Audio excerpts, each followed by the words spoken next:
Is up, Panther Nation? Welcome back to the Brothers Blue. I hope you're chugging along on this off-season day.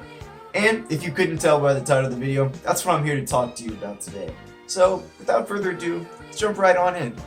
So, as you all know, General Manager Dave Gettleman inherited nothing short of a salary cap dumpster fire from Marty Herney in 2013.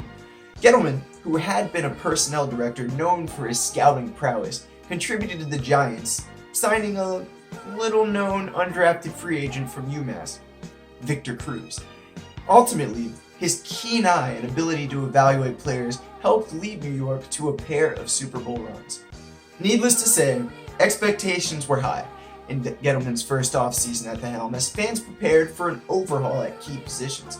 Of course, it took a few years for Dave Gettleman to wave his proverbial wand over the salary cap situation and truly gain control over the direction of the team. We've been feeling the effects of Purdy's, let's say, overly gracious hand until just recently.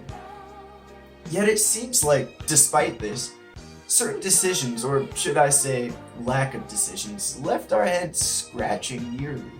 Many times we failed to address major positional holes on the roster, whether it be a vertical threat, a defensive end, or most notoriously, offensive tackle.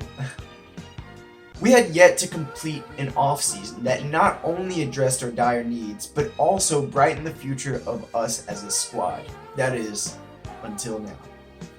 I would venture to say that the 2017 offseason has been among the most productive and perhaps the most significant in franchise history. And today, I'm going to tell you why.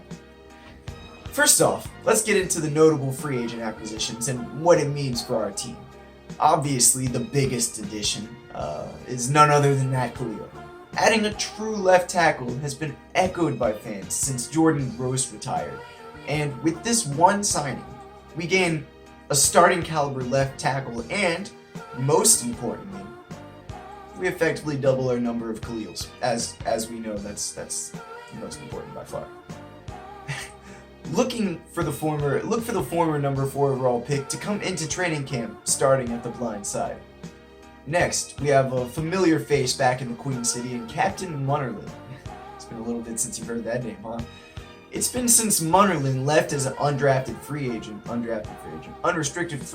that we've had consistent nickel corner to line up against the slot.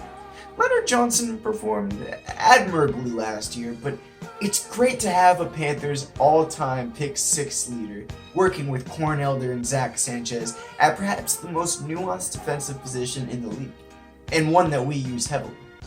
Speaking of familiar faces, we've also brought in an all-time Panther great back from the dead.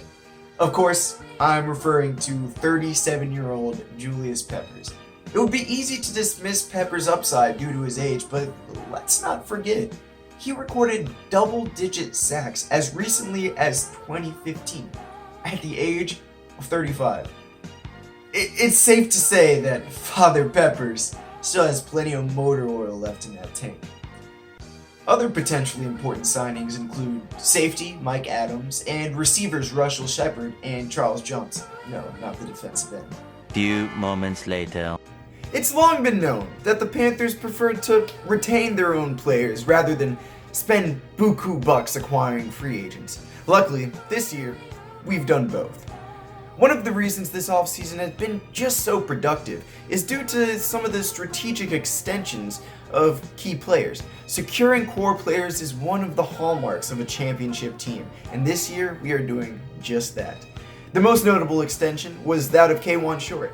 K1 Short has perhaps been a top 5 defensive tackle these last couple of years. This pass rushing prowess paid off in a 5-year, $80.5 million contract extension, which K1 Short definitely earned in full after breaking the franchise record for sacks by an interior lineman.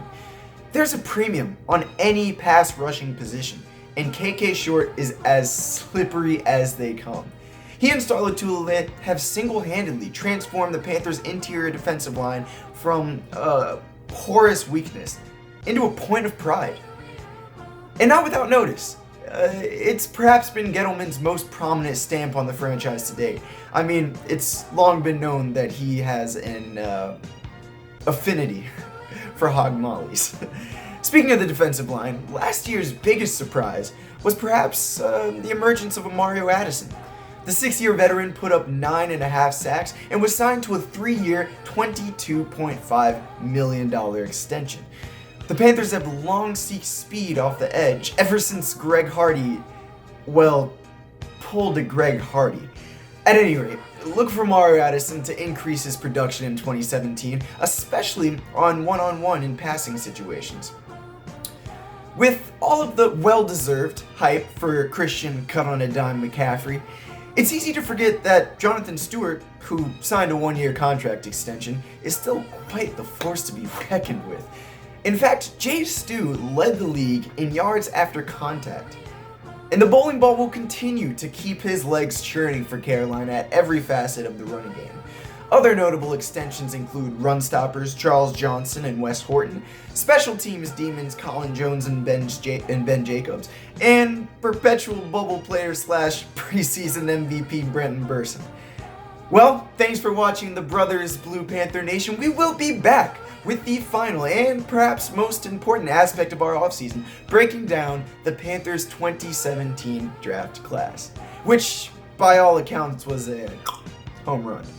Don't forget to like and subscribe for more Carolina content, and be sure to answer our question of the day in the comments section. Who will be the Panthers' most impactful signing? I will see your beautiful faces soon. Stay blue, my friends.